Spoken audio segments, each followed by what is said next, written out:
Hello everybody, welcome to today's lesson. So we're still on week 2 and we're still thinking about intersectionality.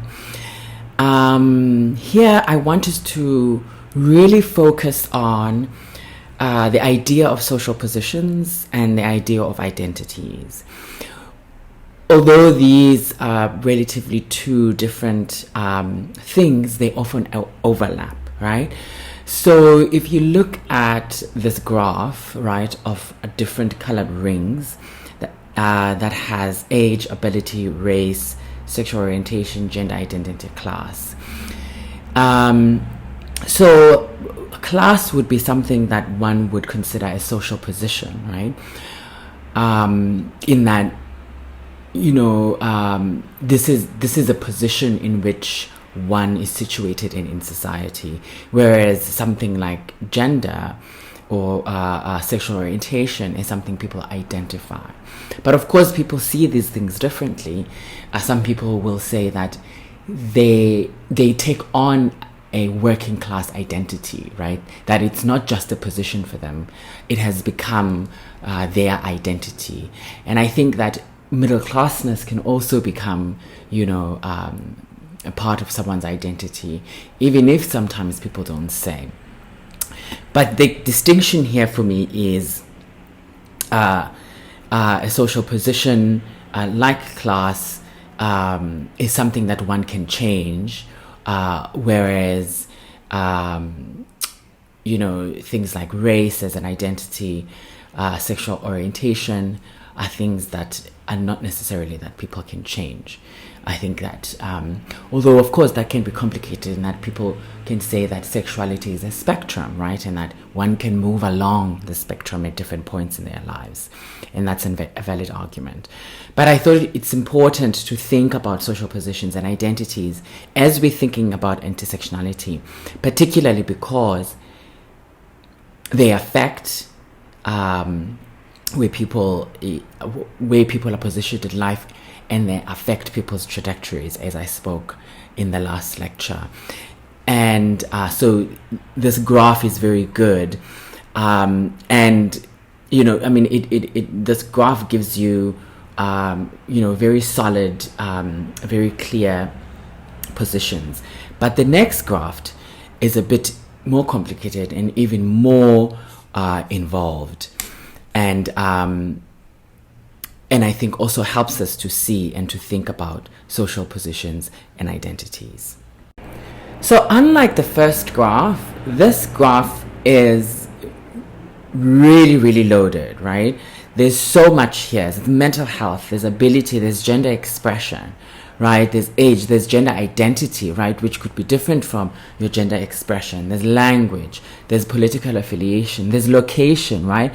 To think about geography. There's education, to think about, the kind of school that one went to.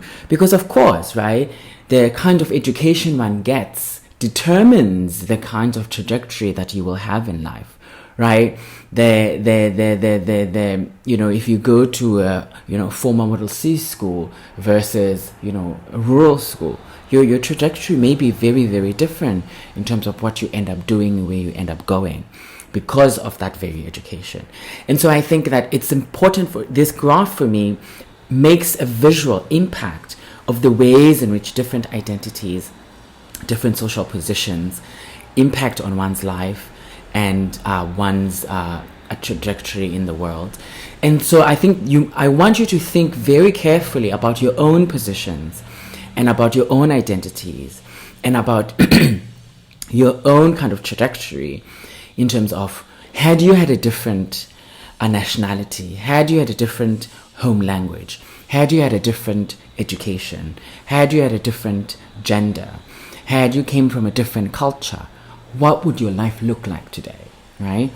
And so you think about that, and then you think about what would your trajectory be like in the workplace with a different identity, with a different social position. So this is very important as an exercise to see the ways that how you are socially positioned and how you identify has a direct impact in terms of how you travel in life, where you get to be. And so it's very important to think about the self and to think about, as a leader or as a future leader in corporate South Africa, in government or in South African organizations, that it's not only you who comes with this, it's everybody who's in that workplace, who's in that work environment, who comes with their identities. And this is very important to think about as you're making decisions about hiring, as you're making decisions about promotions, as you're making decisions about, who gets what office. Because all of those things, those decisions that you are making are filtered through some of these social positions and identities. So there is a video on the Vula site. It's a TED Talk by Kimberly Crenshaw on intersectionality.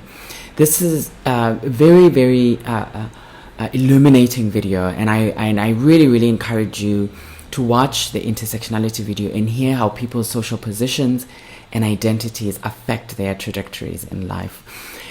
And most importantly, I want you to listen for how she speaks about frames, right? In the ways that in life, people look at social situations, look at people through frames.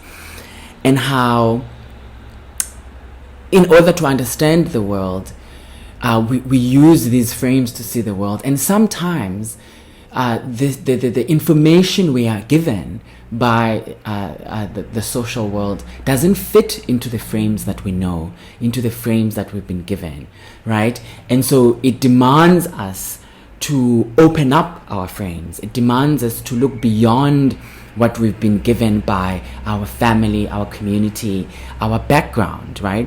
Which is why intersectionality is so important, because it allows you to see how limited your own frame is, right? It allows you to see that there are things that you cannot see.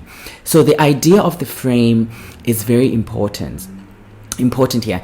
And Kimberly Crenshaw speaks about, the African American experience. She speaks about the American context, right? But I think that context, although it's not ours, it's very helpful to think about the South African context. It's helpful to think about our own context and to think about the ways in which social justice problems overlap, right?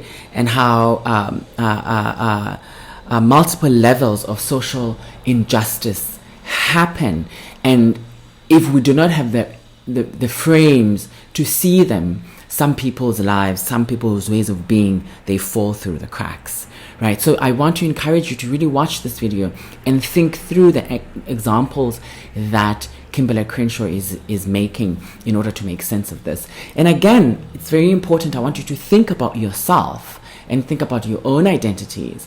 And then, as you are working through the tutorial that you will be given, which is a sort of is a case study itself, and as you bring the conversation around that tutorial exercise to the tutorial, I want you to think about the things that the frames and the ways in which Kimberly Crenshaw is talking about the frame and the ability to see and the inability to see, but then also the ways in which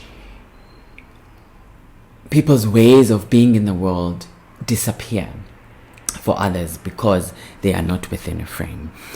And then next week we will talk about whiteness, and then we will talk about unconscious bias. Thank you for listening, and I hope you've enjoyed the first week of class.